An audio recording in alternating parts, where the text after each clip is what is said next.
Happy birthday to you. Happy birthday to you. Ẹ̀mí rẹ̀ á ṣe púpọ̀ o. Happy birthday to you. Àlàmú kú ọdún. Dámiláre kú yèédún. Kó má fẹ́ yìí ṣòpin. Happy birthday to you. Happy birthday to you. Happy birthday to you. Ẹ̀mí rẹ̀ á ṣe púpọ̀ o. Happy birthday to you. Ẹ bá òun ká Àlàmú o. Dámiláre gbéra ńlẹ̀ òdì ìdèjájọ kẹlẹ́dùmarè ọba paríparí ọ̀la. Ọba tá a kìkì tá a lè kì í tán ni. Aṣíwájú tójú bàbá ẹnikẹ́ni lọ.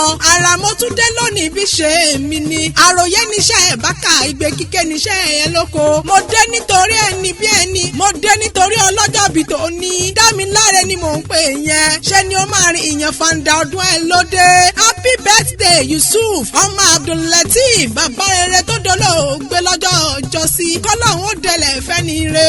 Àlàmú o ọ̀pọ̀ ọmọlẹ́jọ wáyé lọ́jọ́ ọjọ́ yẹn. Ọ̀pọ̀ ti kú ẹlòmíín bẹ bí aláìsí ni. Ṣẹ́ni o máa dúpẹ́ lọ́wọ́ àdáni má gbàgbé ẹni tó jẹ́ ò lékún lọ́dún. Ẹ̀gbọ́n Bídèmí ni ẹ̀gbọ́n Látìfá. Ìlẹ́jàre ọmọ Mọ́túráyọ̀ Àbákẹ́ ìláyé ọlọ́run ọba oníjẹ́ òkúrẹ́ wèrèwé. Àtẹ̀pẹ́ lọ́tẹ̀lẹ̀ yípẹ́ lágbára ọlọ́run ọba. Ọmọ ọlọ́fàmọ́ ọjọ́ máa bí Sùdára gbada ìjàkadì lóró tó fà.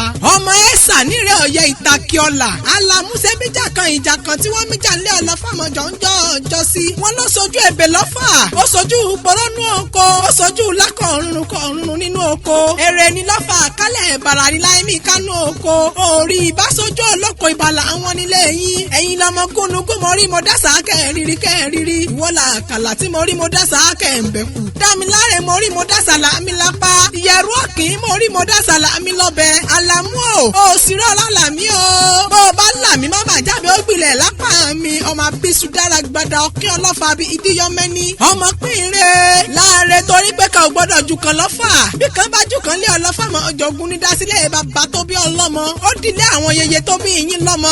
Ọmọlé ìyálòde ní kìrùn àgùnbẹ́ onílé òbí máa gbóhùn lẹ́nu mi. Ọmọ lẹ́mọ̀nà máa rólú o. Ọmọ ọgọ́jì ni wọ́n porí kí àwọn yeye tó bí ọlọ́mọ gangan. Ọmọ ẹgbẹ́ ọlọ́jà ẹgbàá wùsì mọ́tò nà. Olẹ́gbàá ńlé o mẹ́gbàá àwòrán. Wọ́n ní bóníran òlùbí ò bájó. Ṣé ni ọmọ mẹ́gbàá rẹ̀ bọ̀ nílé yeye tó bí ọlọ́mọ. Ọmọ àfọgòǹgò pàjá mọ̀ jẹ. Àlàmú o ilé àrán rẹ̀ ò lépo. Òṣù àrán rẹ̀ ò níyọ̀. Ò bá kárẹ́ lẹ́rẹ̀ ẹja àtẹlá ọmọ rẹ̀ láòkó jẹja. Ládéjọ́ bí ọmọ lọ́kọ̀ bí owó gbèsò. Ọmọ àfọgòǹgò pàjá mọ̀ jẹ. Koríjẹ́ ọ̀pẹ láyé. Okú ọdún o. Okú àṣeyẹ. Òjòjò oníṣòwò kó má lè nájà kókó lára ọ̀tá máa le.